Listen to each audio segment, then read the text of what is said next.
The battle to dislodge ISIS from its makeshift capital, Raqqa, in Syria, is intensifying as U.S.-backed militia press the offensive. But for years, a group of citizen journalists have documented life inside the city. Their work started when the uprising began in 2011 against Syria's president, Bashar al-Assad, and it continues today under even more deadly and dangerous circumstances. Jeffrey Brown has their story. They call themselves Raqqa is being slaughtered silently. And last year, the Committee to Protect Journalists awarded the group its International Press Freedom Award. Their story is now told in a documentary titled City of Ghosts. And joining me is the film's director, Matthew Heineman, and Abdulaziz Al-Hamza, one of the group's members. Welcome to both of you. Thank you. Aziz, I want to say you and your friends and colleagues are not fighters. You were not journalists before all of this started. In your own words, what are you? How do you describe yourself? Before the Syrian revolution, before all what happened in Syria, I was like that normal teenager who was studying like biochemistry. So I had nothing to do with politics, even like my family had like no political background. So I was as any college student anywhere. And then when this started, you and your friends felt you had to document it. The way how the Syrian regime and ISIS prevented the international media organizations to come and cover what's going on, it was like kind of a duty to cover what the atrocities of both of them. So we decided first with our mobile phone to film the demonstrations. Later on, we developed our skills to document what the human rights violation against the people. So, Matthew, many stories are told about Syria. Why was this the one you wanted to tell? You know, I was really fascinated by this war of ideas, this war of propaganda, this information war between ISIS on one hand and RBSS on the other. ISIS uses these slick, almost Hollywood-style videos to disseminate fear across the world and to attract followers and proclaim a safe haven, a paradise for Muslims. RBSS and the work of Aziz and his colleagues totally counter that and show the extraordinarily awful human rights violations that they're committing almost on a daily basis. And that's what initially drew me to the film. But the film became much more than that to me. It became ultimately became a story of them fleeing, being forced to flee from Syria to Turkey and Turkey to Europe. It became an immigrant story. It became a story of rising nationalism in Europe. It became a story about trauma and the cumulative effects of trauma. So it became much more than that. All right, let's take a look at a clip that shows a little bit of the work of your group. We are now made up of two groups. The internal group is in Raqqa and is made up of around 17 correspondents.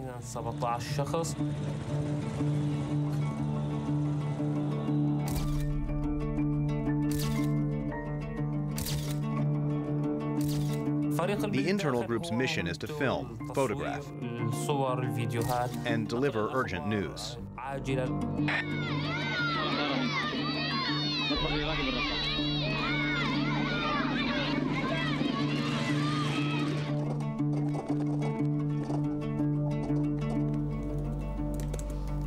The primary mission of the external group is to communicate with the group inside.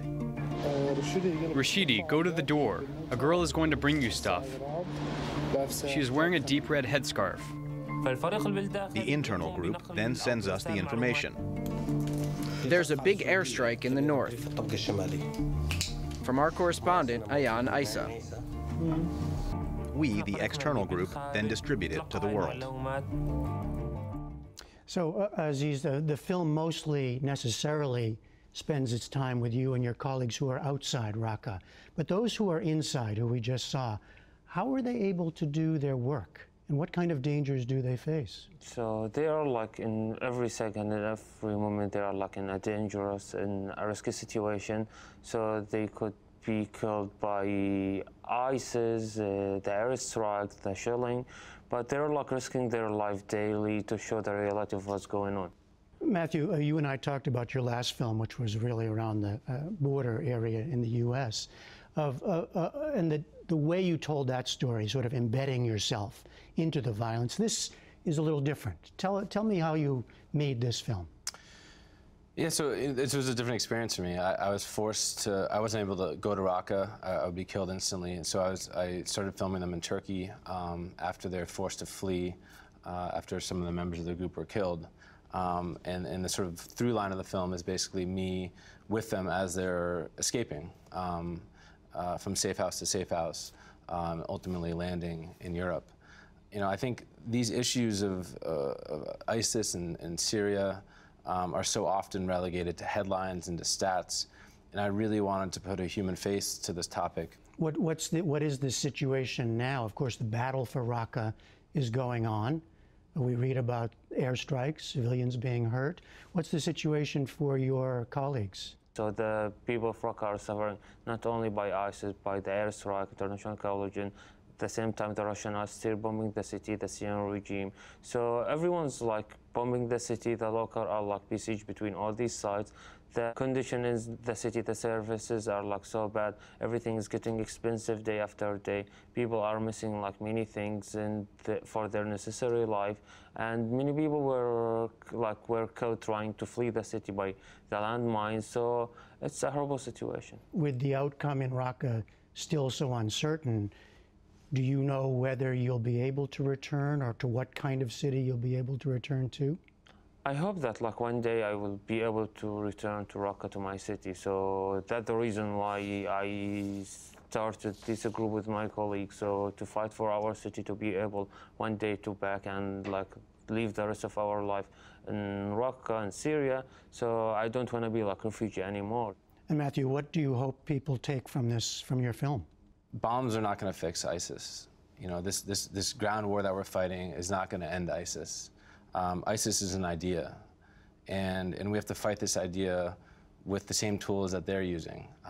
And so I think, you know, we as a global community, we as the United States, we as journalists have to figure out ways to combat ISIS's ideology, ISIS's extremist ideology, not just with guns and bombs, but with words, with campaigns like the amazing work that this group is doing.